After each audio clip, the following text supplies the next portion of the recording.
Assalamualaikum warahmatullahi wabarakatuh. Berjumpa kembali di Bincang Sore Ramadan di tanggal 16 Maret 2024. Tepatnya di 16 Ramadan 1446 Hijriah. Hari ini kita akan kedatangan seorang penulis dari Padang Panjang yang bernama Sumatera Barat, khususnya sudah sangat mengenal sosok abang kita satu ini. Ya. Baik, apa kabar Bang? Ya. Waalaikumsalam. Alhamdulillah, kabar baik. Baik Bang, ada sehat-sehat Bang? Lancar puasa? Alhamdulillah lancar. Ini terlihat wajah ya, Bang Bang, Hasan ya? tidak Tapi tampak. kalau di live-nya kita terlihat Bang. Ya, mungkin ya. Oh iya, di Di live saya tidak terlihat ya. Oh gitu ya. Kalau kita di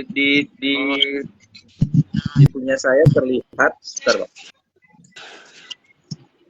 Coba kita lihat dulu ya di Oh iya iya. Ini di satu akun lagi ya. Hasan hitam aja. Oke Bang, Iya. tidak ada masalah. Mungkin wajah yang nampak tapi suara Bang terdengar dengan jelas ya. Kita mulai Bang. Baik. Oke, baik. Oke, silakan, Assalamualaikum warahmatullahi wabarakatuh. Baik, sahabat Rumah Baca, berjumpa kembali di Bincang Sore Ramadan yang bertepatan di tanggal 16 Maret 2025 dan bertepatan juga di 16 Hijriah 1446 Hijriah ya, 1446 Hijriah. Hari ini kita ini Bincang Sore Ramadan sudah menghadirkan 24 narasumber. Ini adalah narasumber yang ke-24 ya. Dan narasumber ini sudah tidak asing dan sudah sering mengisi kegiatan Bincang Sore Ramadan dari Bincang Sore Ramadan yang pertama atau yang kedua, saya lupa, tapi itu sudah sering, yaitu Bang Muhammad Subhan. Apa kabar Bang? Sehat Bang? Ya. Baik Bang Hasan, sukses RBA. Tenang sekali bisa bergabung kembali di live-nya Rumah Baca Anak Nagari. Baik Bang, terima kasih.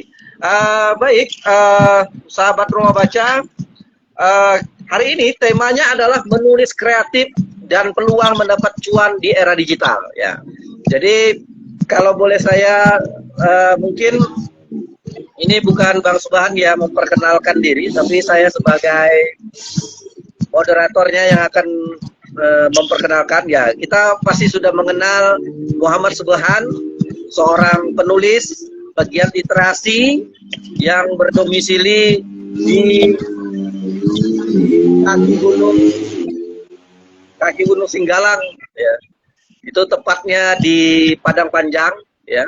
Dia juga adalah seorang founder kelas menulis elipsis dan juga founder dari majalah elipsis yang sudah secara rutin mengeluarkan majalah digitalnya. Baik teman-teman, kita langsung saja bertanya kepada sosok yang sudah kita kenal ini, Bang Muhammad Subhan. Bang, kalau menurut Abang nih Bang, ini kan temanya nih sering menulis ya, temanya menulis. Ini menulis kreatif, ya menulis kreatif. Apa sih bedanya menulis kreatif dengan perbedaan dengan jenis menulis yang lain gitu Bang? Kenapa kita mengambil tema ini menulis kreatif? Apa bedanya Bang dengan menulis yang lain gitu? Iya, benar sekali Bang Hasan. Menulis kreatif artinya kita bisa menulis berbagai macam genre ya, mulai dari barangkali puisi, cerpen, novel, dan sebagainya. Nah, tulis lain itu biasanya lebih spesifik. Misalnya seorang wartawan menulis berita, atau seorang mahasiswa menulis karya ilmiah. Nah, menulis kreatif di sini cenderung kepada penulisan-penulisan berjenis fiksi ya, cerpen, puisi, tulis esai atau artikel populer. Nah, kalau ilmiah itu lebih spesifik, lebih membutuhkan kerja-kerja yang lebih serius dalam artian harus mencari sumber dan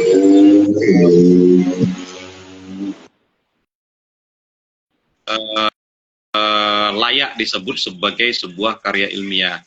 Nah, menulis kreatif di sini melibatkan proses imajinasi dari karya-karya kreatif kita. Puisi misalnya, seorang pengarang, seorang penyair puisi, dia bukan saja melahirkan kata-kata, tapi dia juga bisa menemukan momen-momen puitis dari puisi itu sehingga lahirlah puisi itu. Nah, cerita pendek pun demikian. Ketika seorang pengarang cerita pendek, mereka menulis karya fiksi cerita pendek itu bukan sekedar melahirkan sebuah cerita yang menghibur, tapi juga bisa membawa pembacanya kepada suatu pengalaman puitik dari karya yang dia ciptakan. Dari sisi hiburan dapat, kemudian dari nilai-nilai yang ditawarkan dalam karya itu juga dapat. Nah, pun novel pun sama, prosa ya, prosa, cerpen, novel, puisi demikian. Nah, karya kreatif ini tentu membutuhkan bukan saja daya nalarnya, tapi juga daya imajinatifnya. Daya imajinatif di sini kemampuan seorang pengarang ketika dia mulai menemukan gagasan dari karya itu atau ide dari karya itu, kemudian bagaimana dia menciptakan tokoh-tokoh penokohan dari karya itu kalau itu berbentuk prosa. Nanti bagaimana dia membangun plot, alur, konflik sampai nanti karya itu menemukan ending yang tepat untuk dia tawarkan kepada pembaca. Kalau itu prosa, puisi pun demikian. Kalau dia sebuah karya puisi, maka karya kreatif puisi ini bagaimana menawarkan kepada pembaca agar pembaca bisa menemukan tafsir-tafsir yang berbeda dari pembaca lainnya. Jadi tidak satu tafsir tunggal yang ditemukan pembaca dari sebuah karya kreatif puisi itu. Jadi bisa menemukan banyak tafsir-tafsir dari karya itu. Nah, secara sederhananya demikian, Bang Hasan. Baik, sahabat rumah baca, ya. Halo, berarti apakah Bang Subhan, apakah menulis kreatif ini atau yang tadi Abang sebutkan itu hanya di cerita-cerita sastra seperti prosa, puisi, cerpen, apakah penulisan misalkan ilmiah itu bisa dikatakan juga penulis kreatif? Nah, itu. Penulis ilmiah bisa juga disebut sebagai penulis karya kreatif sebenarnya, tapi dia lebih cenderung kepada penulisan akademik ya, penulisan akademik yang membutuhkan rujukan referensi lebih mendalam dibanding karya-karya kreatif berbentuk prosa, cerpen, puisi, dan novel tadi. Nah, karena kerja-kerja keilmian ini tidak sekali jadi, dia harus membutuhkan proses yang panjang. Tapi kalau karya prosa dan fiksi, ya bisa saja mereka punya waktu yang terbatas bisa melahirkan sebuah puisi, bisa melahirkan sebuah cerpen, bisa melahirkan sebuah novel misalnya, ya.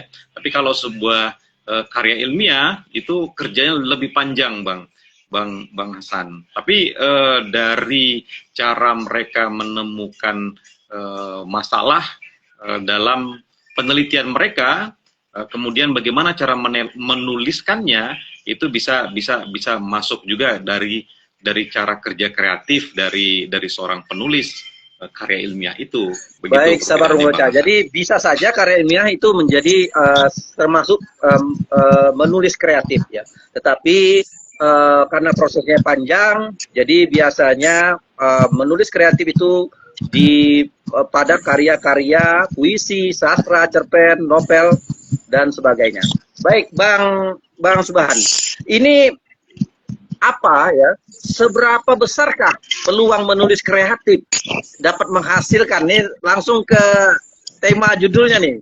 Seberapa besarkah peluang menulis kreatif untuk mendapatkan pendapatan ya, menghasilkan pendapatan di era digital saat ini, Bang? Bagaimana menurut Abang? Biar memantik teman-teman ya.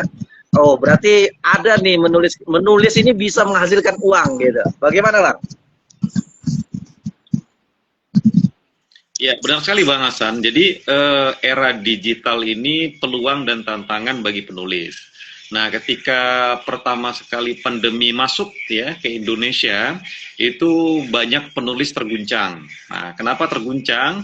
Karena ruang-ruang kreatif yang diberikan oleh media semakin terbatas. Banyak media cetak yang sebelumnya mereka menyediakan ruang-ruang untuk cerpen, puisi, esai ya di hari Minggu terutama itu menutup halaman mereka. Banyak koran yang gulung tikar.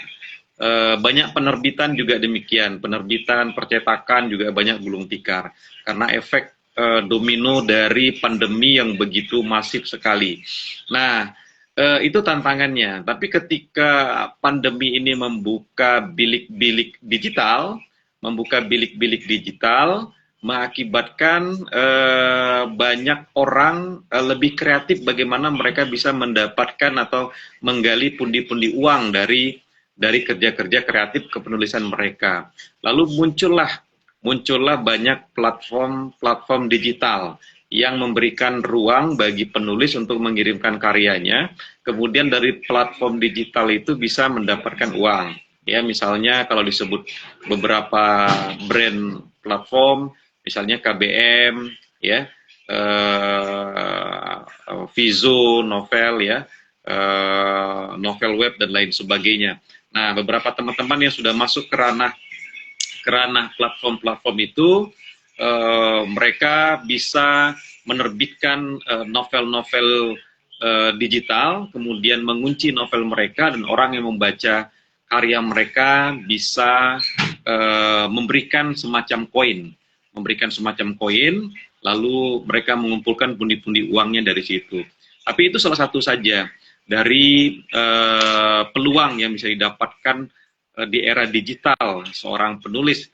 Nah, penerbit-penerbit kita walaupun tidak banyak lagi, beberapa masih ada yang masih menunggu karya-karya berupa novel terutama.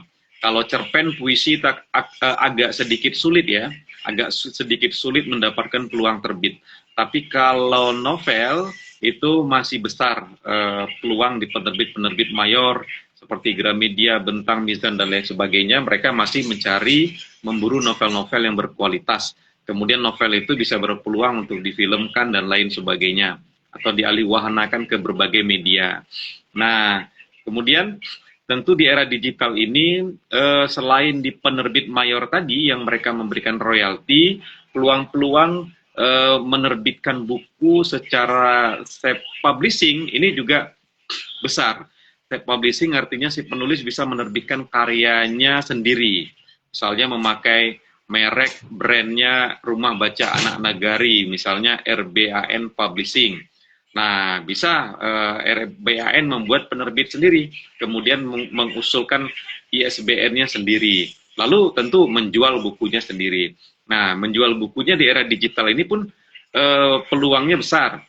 Bisa memanfaatkan website, bisa memanfaatkan media sosial, Instagram, Facebook, dan lain sebagainya, tapi sama saja dengan toko buku, penerbit mayor, dan lain sebagainya, menjual buku di era digital membutuhkan semacam apa ya, kerja keras, bagaimana promosi itu bisa lebih masif, tidak serta merta setelah terbit buku itu lalu didiamkan, tapi bagaimana bisa mengumpulkan database calon-calon pembeli, lalu secara intens, secara rutin mempromosikan buku-buku itu. Nah, kemudian lomba-lomba yang berbasis penulisan kreatif hari ini banyak sekali, Bang Hasan, baik karya jurnalistik, cerpen, puisi, novel, esai, itu banyak lembaga atau komunitas membuka peluang untuk mengirimkan karya. Nah, mereka memberikan hadiah-hadiah, ya. memberikan banyak hadiah berupa uang, trofi dan lain sebagainya, piagam dan lain sebagainya. Tapi tentu bagi teman-teman yang ingin mendapatkan cuan lebih, kejar lomba-lomba yang menyediakan hadiah yang lebih besar. Nah, hadiahnya yang besar. Nah, di awal-awal menulis saya juga memanfaatkan banyak perlombaan-perlombaan yang saya ikuti sehingga saya bisa mendapatkan cuan dari situ. Nah, banyak sekali artinya di sini peluang di era digital ini terkait dengan tulisan kreatif kita itu wadahnya tidak kering, tersebar di mana saja. Nah, kemudian juga bisa menjadi freelance writing ya atau ghost writing. Nah, ghost writer. Kalau seandainya teman-teman punya kemampuan menulis yang baik, bisa menulis buku biografi atau autobiografi, buku memoir, itu bisa menjaring tokoh-tokoh publik, bisa gubernur, wali kota, bupati, atau tokoh-tokoh pengusaha, tokoh-tokoh di ranah kesehatan, militer, dan lain sebagainya, yang mereka membutuhkan semacam publikasi berbentuk buku. Kita bisa menawarkan diri sebagai ghostwriter-nya. Ghostwriter di sini sebagai penulis bayangan, penulis hantu istilahnya. Nah, byline, nama dari penulis buku itu biasanya nama si tokoh itu. Nah, kalau seandainya dia ingin nama kita yang menulis, itu lebih bagus. Tapi kalau umumnya, ghostwriter ini dia berada di balik layar. Dan pada lembar keterangan buku itu hanya tertulis sebagai penyusun atau editor. Tapi penulisnya diserahkan namanya kepada si tokoh bersangkutan. Nah, itu cuannya besar kalau untuk penulisan buku-buku memoir, biografi, autobiografi. Seminimal mungkin untuk buku-buku biografi itu antara 30 sampai 50 juta. Itu penulisan saja. Saya menulis beberapa buku sebagai ghostwriter. Banyak penulis-penulis yang berbasic wartawan, ya. Kalau di Sumatera Barat itu ada salah seorang wartawan senior yang menulis rutin tokoh-tokoh Minang, ya, tokoh-tokoh Minang, dan beliau mendapatkan sumber-sumber keuangan dari situ karena peluangnya memang besar. Nah, ada proses wawancara saja, bisa di kota asalnya, bisa di hotel di mana. Kemudian selain biaya penulisan, ada cuan dari penerbitan buku. Nah, penerbitan buku juga bisa mendapatkan fee dari percetakan dari buku yang ditulis dan diterbitkan itu, dan peluang-peluang sponsor lainnya. Nah, yang sudah umum tentu peluang lain bisa mendapatkan dari blog atau website ya. Bang Hasan tentu sudah cukup familiar. Kalau di website tentu ada Google AdSense-nya. Kalau seandainya sebuah website blog cukup populer, maka rating dari blog itu bisa mendatangkan cuan lewat Google AdSense tadi. Nah, atau juga menulis naskah-naskah skenario, bisa menulis naskah drama, bisa menulis naskah film ya, skenario. Sekarang banyak sekali rumah-rumah PH, rumah-rumah produksi yang mereka menunggu skrip-skrip film, bisa berbentuk film sinetron atau layar lebar dan lain sebagainya. Dan itu peluangnya besar.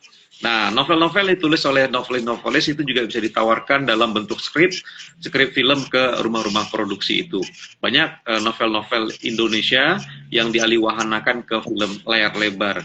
Misalnya Ronggeng Duku Paruk, ya, Ahmad Tohari, atau Tenggelamnya Kapal Panderwit dan lain sebagainya yang semuanya dialihkan ke media layar lebar. Nah, kalau seandainya sudah cukup profesional sekali di ranah kepenulisan, bisa menjadi editor. Bisa menjadi editor baik di penerbit-penerbit besar, di media massa, atau juga membuka kursus-kursus menulis berbayar.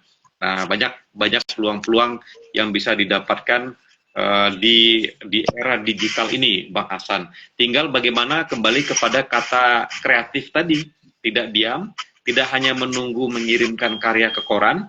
Kalau mengirimkan karya ke media massa, ya memang ada beberapa media yang masih menyediakan honor, tapi itu kompetisinya sangat berat. Kenapa berat? Karena banyak penulis juga mengirimkan karya ke sana.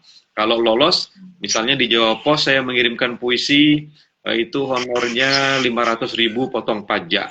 Nah, tapi itu prosesnya panjang, ditolak berkali-kali, kemudian menunggu sekian lama, atau ke media-media lain, Kompas dan lain sebagainya.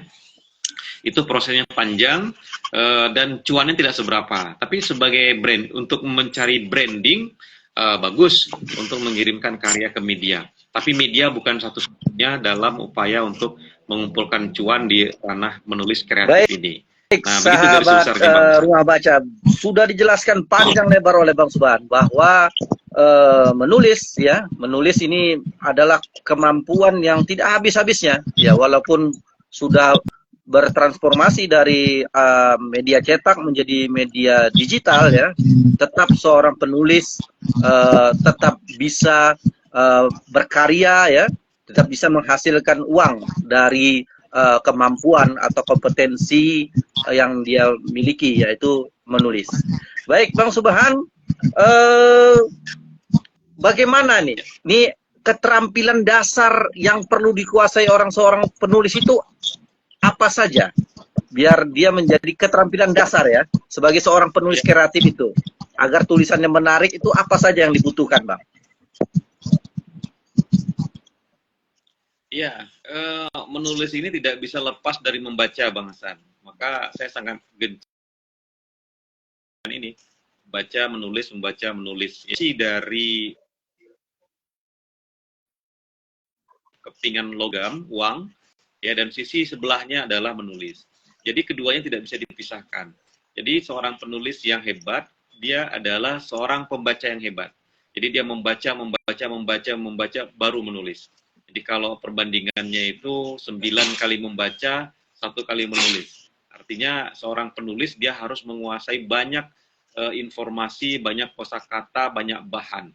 Nah, kalau kemampuan dasar membaca yang tidak dimiliki, tiba-tiba dia menulis, bisa menulis tapi kosong tulisannya, tidak kuat, tidak berkarakter, atau informasinya ngambang, atau bisa dia berpotensi menyebarkan hoax dan lain sebagainya. Nah, kalau dia seorang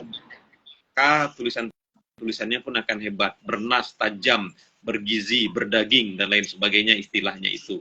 Nah, setelah kemampuan membaca yang baik, kemudian dia punya target-target dalam proses menulis kreatifnya itu. Misalnya dia seorang penyair, seorang penulis puisi.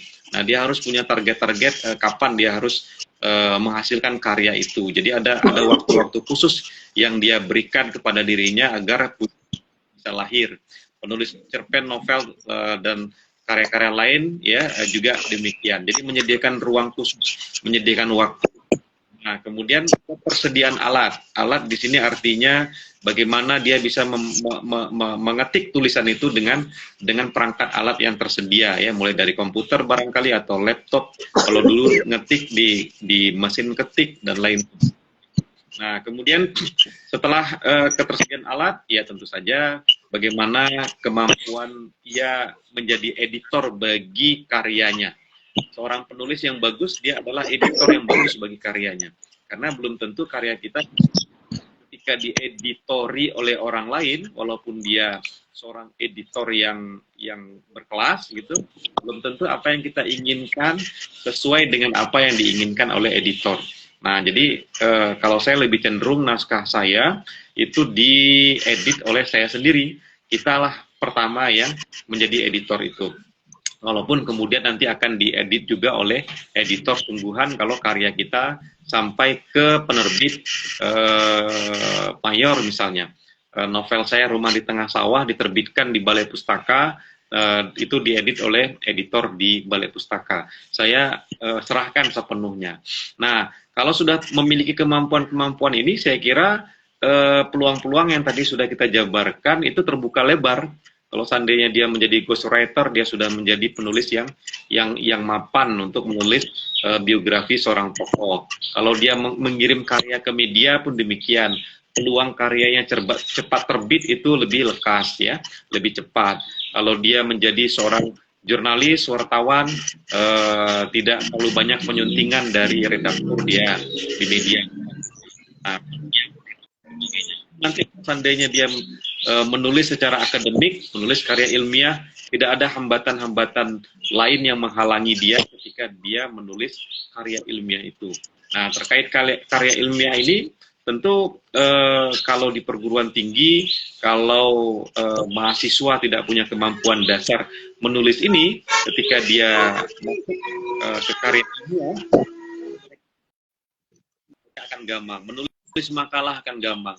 Menulis skripsi akan gampang. Menulis tesis, disertasi akan gampang. Kenapa? Karena kemampuan dasar menulisnya tidak ada. Akhirnya melakukan tindakan kejahatan intelektual, ya, bisa meng-copy paste karya orang lain, bisa memplagiasi karya orang lain, atau sekarang yang sedang populer menggunakan AI, menggunakan ChatGPT, menggunakan produk AI lainnya untuk mempermudah kerja mereka. Nah, bisa saja itu terjadi, mereka lakukan, tapi tentu sekarang pun alat pendeteksi AI itu banyak, ya, detektornya banyak, sehingga perlu membutuhkan kehati-hatian bagi setiap penulis, khususnya mahasiswa di perguruan tinggi, agar nanti tidak merugikan diri sendiri. Nah, demikian Bang Hasan mengenai kemampuan dasar yang harus dimiliki. Baik, sahabat Rumah Baca, sudah dijelaskan oleh Bang Muhammad Subhan bahwa seorang penulis kreatif harus memiliki keterampilan dasar, yaitu membaca. Ya.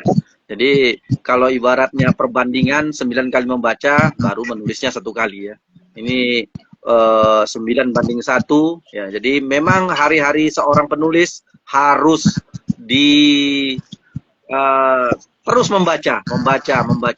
Ya, kalau ingin menjadi seorang penulis ya harus membaca. Lalu beliau juga mengatakan kita harus ada kesediaan alat dan kita harus bersedia menjadi editor bagi karya kita sendiri sebelum kita memberikan karya kita itu ke orang lain yang akan menjadi editor.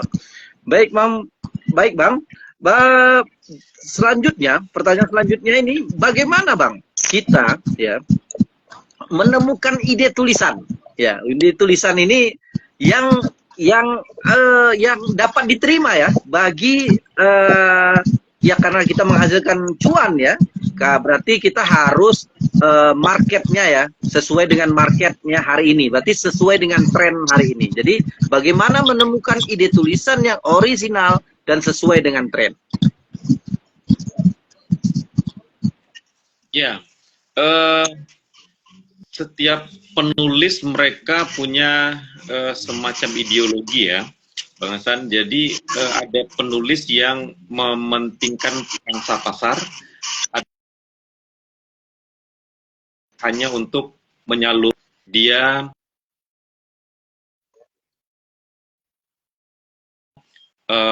menulis karya itu biarkan menemukan pasarnya sendiri. Nah, jadi orientasi penulisnya berbeda-beda. Kalau terkait dengan cuan dan kita hubungkan dengan pasar, ya, penulis harus bisa membaca pasar. Harus bisa membaca pasar. Kecenderungan hari ini apa? Kalau seandainya dia tidak bisa membaca pasar, kemudian dia menulis sesuka hatinya, maka berkemungkinan karya tulisnya itu akan susah untuk terjual, ya, untuk mendapatkan cuan. Maka gagasan yang perlu mereka ambil melihat tren-tren terkini tadi yang Bang Hasan sebutkan, apa yang sedang booming hari ini. Kalau anak-anak Gen Z hari ini kesukaannya apa, maka kita harus punya kecenderungan ke sana ketika kita menulis karya tulis itu. Nah, kalau saya sering menulis bergaya-gaya jadul, lalu dihadapkan dengan anak Gen Z, ya itu akan susah laku. Kenapa? Karena anak-anak Gen Z mereka lebih cenderung ceplas-ceplos, ya, to the point, begitu. Nah, tapi saya pun tidak mau gaya tulis saya harus saya gadaikan hanya semata-mata untuk kepentingan pasar tadi, tidak juga demikian. Nah, tapi setiap penulis dia punya pilihan untuk mengambil peluang-peluang itu.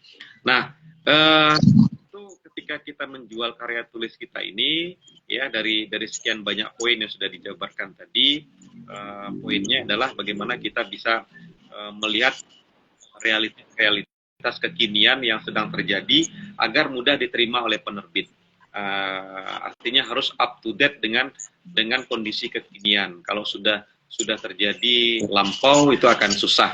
Nah, banyak sekali ya bentuk genre karya tulis yang bisa ditawarkan ya, mulai dari cerita pendek, novel, novelet, puisi, flash fiction, fun fiction, dongeng, fabel, mitos ya, legenda, skenario film, drama, cerita interaktif dan lain sebagainya di ranah fiksi. Nah, kalau di non fiksi bisa menulis esai ya, esai pribadi, memoir, biografi, autobiografi, jurnalisme sastrawi, catatan perjalanan, buku motivasi atau buku inspiratif, kritik sastra. Nah, kritik sastra hari ini langka, kritikus seni langka. Artinya peluang menjadi kritikus ini besar. Nah, artinya ketika gagasannya dipungut ya banyak sekali pertunjukan-pertunjukan karya seni yang bisa ditonton kemudian ditulis kritiknya. Dan itu bisa berpeluang untuk mendapatkan ruang di koran-koran nasional kalau seandainya tulisannya bagus ya. Nah, kalau karya-karya eksperimental dan digital yang kreatif bisa cerita berbentuk chat, media sosial, ya, kemudian hypertext fiction, puisi visual atau tipografi, karya NFT, web writing dan lain sebagainya. Itu bentuk-bentuk yang bisa kita bawa gagasan-gagasan tadi. Jadi intinya seorang penulis kreatif kalau memang tujuannya ingin mendapat cuan yang paling utama, maka dia harus bisa melihat pasar hari ini. Kemudian dia bisa membranding dirinya agar pasar marketingnya terbentuk, Bang Hasan. Jadi banyak penulis-penulis muda kita hari ini di media-media sosial dengan follower yang sangat banyak, mereka sebenarnya membentuk pasar mereka dengan berbagai macam konten, lalu ujung-ujungnya ya memang menggiring agar pembaca mereka itu bisa membeli buku-buku dari penulis-penulis itu. Ujung-ujungnya tetap jualan buku, ujung-ujungnya jualan karya. Yang lain-lain itu adalah upaya untuk membranding dirinya sebagai penulis. Karena kalau tidak di-branding diri kita sebagai penulis di era digital, ya kita akan tenggelam. Kita bersaing dengan ribuan penulis, bukan 1-2 penulis. Dengan ribuan penulis, dengan berbagai macam genre yang mereka tekuni, kalau kita tidak muncul, maka kita akan tenggelam, lalu buku karya kita, bentuk-bentuk karya kreatif kita lainnya yang sudah kita produksi tadi itu akan hilang dari peredaran. Kalau sudah hilang dari peredaran, tenggelam, ya sudahlah, selesai di situ dan kita akan ketinggalan atau tertinggal di landasan. Begitu, Bang. Terkait dengan branding di media sosial ya, itu sangat penting bagi seorang penulis ya.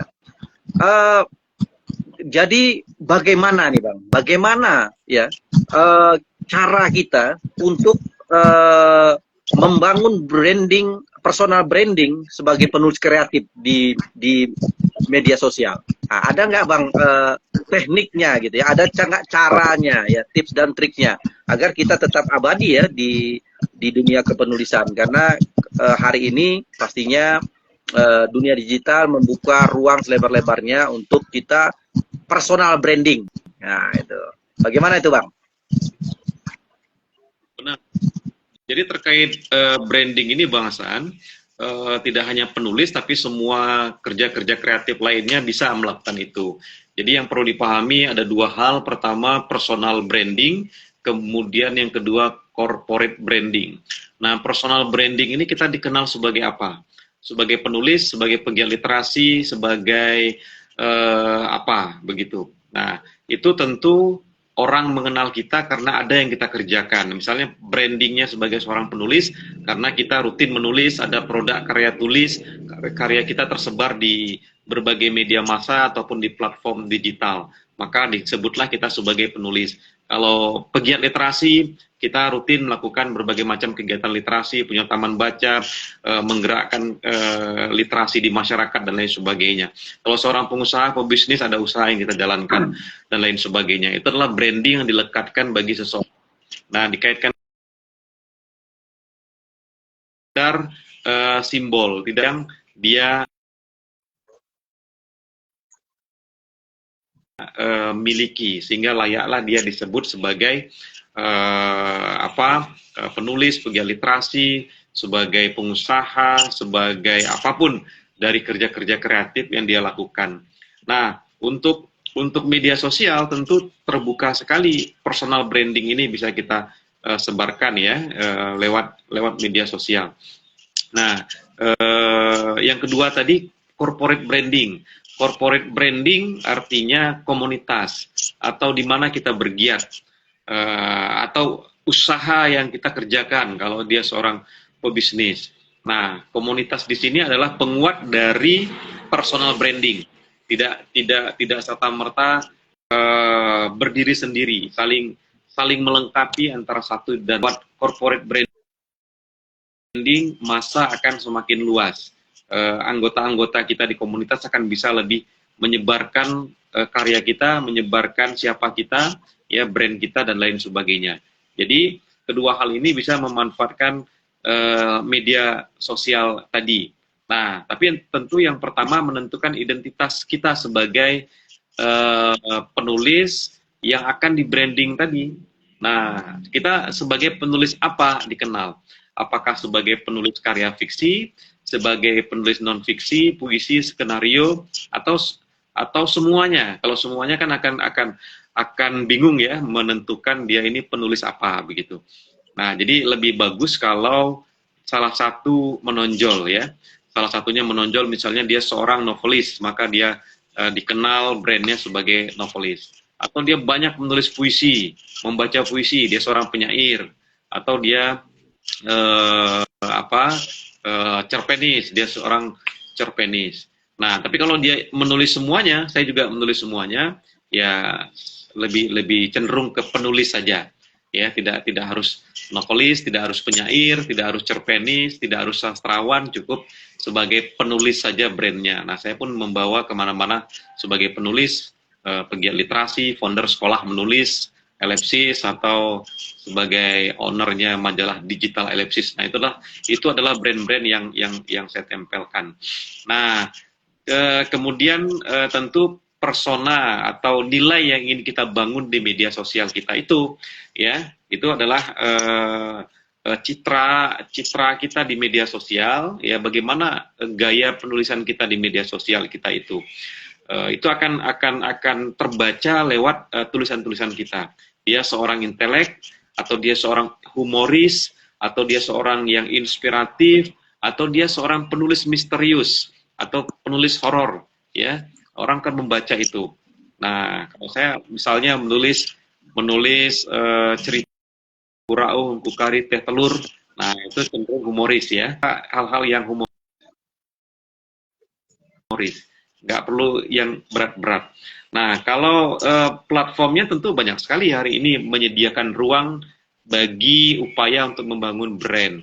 Jadi semua media sosial bisa dimanfaatkan ya, bisa di YouTube, Instagram, TikTok, bisa di Facebook, bisa di X, Twitter, bisa di LinkedIn ya, dan lain sebagainya yang hari ini memberikan ruang gratis kepada kita, tidak berbayar, kecuali kalau kita pasang iklan untuk meningkatkan jangkauan penayangan dan lain sebagainya. Tapi sekurang-kurangnya yang gratis-gratis itu bisa menjadi semacam beranda brand kita, sehingga ketika ada suatu kegiatan, ada suatu hal yang membutuhkan informasi tentang kita, media sosial kita bisa kita sebarkan dan orang bisa masuk ke sana melihat apa yang sudah kita lakukan. Nah, untuk membangun brand di medsos ini tentu bukan sekedar membagikan tulisan saja, banyak hal, konten-konten lain yang bisa dibagikan, bisa gambar, video, yang semuanya bisa menunjukkan apa yang kita lakukan di ranah kepenulisan kreatif ini. Bisa review buku, atau bisa melakukan polling misalnya untuk cover baru buku kita, atau bikin quote-quote. Nah, saya sering bikin quote-quote, bisa video-video pendek dari kegiatan-kegiatan kita dan lain sebagainya. Nah, Tentu di media sosial, sebenarnya media sosial itu juga memberikan ruang cuan untuk penulis. Misalnya kalau penulisnya aktif di Facebook, dia bisa memanfaatkan fitur FB Pro misalnya yang hari ini sedang populer. Banyak orang mendapatkan cuan dari FB Pro. Dia membuat konten-konten terkait dengan tulis-menulis, lalu dimonetisasi sehingga dia mendatangkan cuan di situ.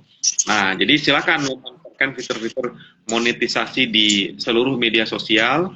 Ya, mudah-mudahan selain karya kita tersebar di berbagai platform tadi, kita pun bisa menemukan cuan-cuan lain di media sosial. Nah, kalau saya lebih cenderung memanfaatkan media sosial ini untuk branding, kemudian target utamanya ya bagaimana nanti ada pihak-pihak tertentu bisa mengundang kita menjadi narasumber, menjadi juri, menjadi konsultan dari sebuah sekolah misalnya, dan itu banyak cuan-cuannya. Saya pernah dibayar misalnya dari suatu instansi untuk menjadi narasumber, satu hari itu Bang Hasan 10 juta. Nah, alhamdulillah 10 juta untuk hanya memberikan seminar misalnya dan lain sebagainya. Artinya banyak yang bisa kita dapatkan dari kerja-kerja menulis. Tapi ketika kita sudah bertungkus lumus di ranah tulis-menulis ini, ya jangan sekedarnya saja. Jadi memang harus habis-habisan di situ. Jadi harus terus melahirkan karya, harus terus berkegiatan, harus terus menulis, harus terus memperlihatkan kita bahwa kita seorang penulis gitu. Tapi kalau kita seorang penulis, karyanya nggak muncul-muncul, ya tidak ada aktivitas tulis-menulis yang kita lakukan, tidak ada aktivitas kegiatan terkait tulis-menulis yang kita lakukan, ya itu nanti sama saja nihil ya, artinya hanya pencitraan saja, itu juga tidak baik.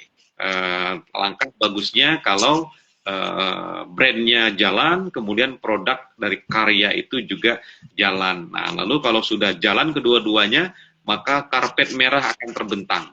Karpet merah ini ya peluang-peluang tadi itu, macam-macam peluangnya, banyak sekali. Bisa menjadi narasumber, juri, bisa mendapatkan penghargaan, reward ya. Nah, sekarang Badan Bahasa itu yang sudah menerima banyak penghargaan ya, penulis-penulis kita yang sudah menulis 30 tahun, 40 tahun itu ada semacam penghargaan dari negara ya, antara 50 juta sampai 70 juta, 30 juta sampai 50 juta untuk reward, penghargaan bahwa dia si penulis sudah berdedikasi di bidang itu. Nah, tapi semuanya melalui proses kurasi. Seperti hanya hidup ini, Bang Hasan, dikurasi oleh hidup, akan kehidupan gitu ya. Baik, sahabat gitu, Rumah Baca, berarti sangat penting ya branding melalui media sosial. Ya, dijelaskan oleh Bang Muhammad Subhan bahwa ada namanya personal branding dan ada corporate branding. Ya, corporate branding biasanya itu adalah instansi atau komunitas yang punya kita, dan ada juga personal branding sebagai seorang penulis. Dan personal branding juga ada lebih baiknya kita detailkan. Misalkan kita lebih menulis kepada seorang novelis, ya kita langsung membuat media sosial kita itu konten-kontennya yang berkaitan dengan novel gitu. Jadi tidak secara umum. Nah, itu makanya itu caranya bagaimana kita memanfaatkan media sosial sebagai branding, personal branding bagi seorang penulis kreatif. Baik, Bang, Bang, kita menemukan ada namanya diksi, namanya seorang penulis itu pasti akan menghadapi namanya writer's block. Ya. Nah, jadi bagaimana nih Bang cara kita menghadapi writer block agar tetap kita produktif gitu, walaupun pastinya setiap penulis ada masa-masa yang seperti itu ya. Ya. Bagaimana itu Bang cara menghadapinya Bang? Ya, benar Bang Hasan. Jadi writer block ini salah satu penyakit penulis ya, baik penulis senior maupun penulis pemula. Ya, semua orang akan berhadapan dengan writer block. Nah, kebuntuan menulis, tidak mood, malas menulis, sementara dia sangat berpotensi menulis. Nah, ketika bersentuhan dengan writer block, sebenarnya poinnya si penulis itu disuruh untuk beristirahat sejenak. Dia harus rehat sejenak. Barangkali dia sedang lelah, sedang capek, ya, sedang banyak pikiran dan lain sebagainya. Ya sudah, tutup saja itu laptop, tutup buku, tidur. Nah, tidur. Nanti setelah selesai tidur pasti fresh lagi.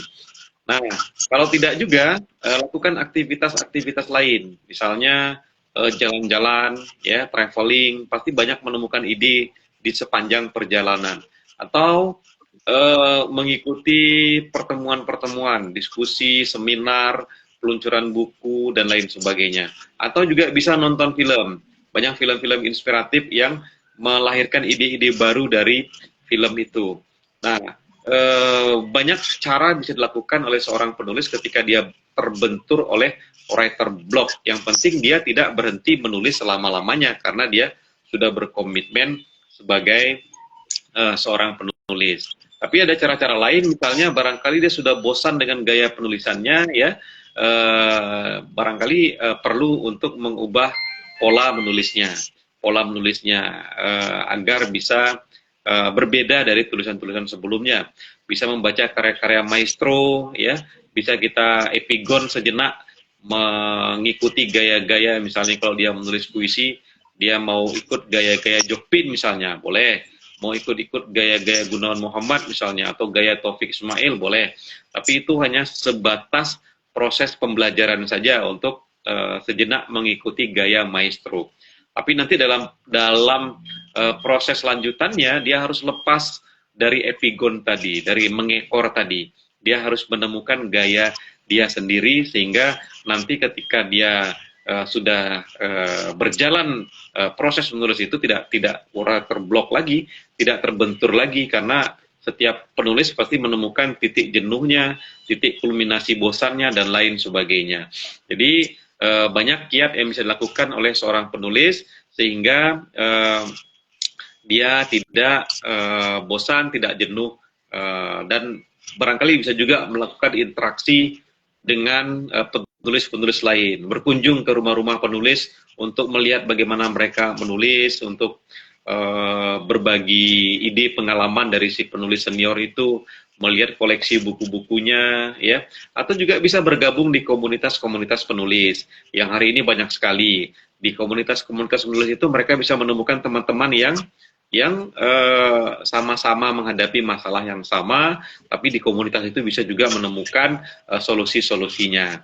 Jadi intinya ketika seorang sudah menulis, ya dia tidak boleh berhenti menulis apapun tantangannya. Karena nanti bukan hanya writer block saja yang dia hadapi dari proses menulisnya itu. Nanti kalau dia sudah menjadi penulis, hadapan dengan banyak masalah. Ada orang yang tidak suka dengan berbagai macam cara, ya kita merespon itu, bisa membalas itu, sehingga kita tidak babak belur di situ. Atau ada pihak-pihak lain yang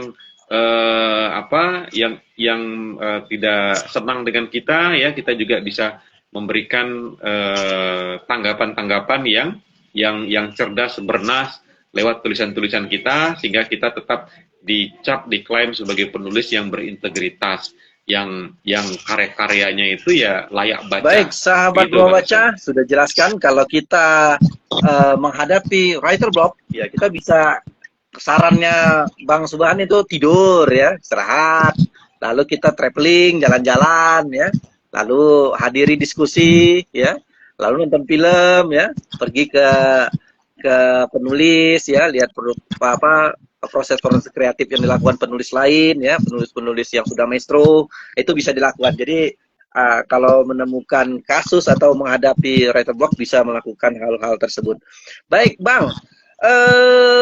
Untuk, ya, bisa nggak? Tadi Abang sudah katakan, saya biar memantik, ya, bagi teman-teman, ya, nanti bagaimana nih? Abang tadi dia bilang bisa bisa mendapatkan cuan ya 10 juta nih dalam mengisi seminar ya itu. Ada nggak kisah-kisah yang lain Bang? Bagilah misalkan 1, 2, 3 kisah ya yang bisa dibagikan ya biar memantik kawan-kawan bahwa menjadi seorang penulis itu ya berpenghasilan gitu ya. Ya, benar Bang Hasan ya. Jadi kalau kita sudah jadi penulis dalam tanda petik,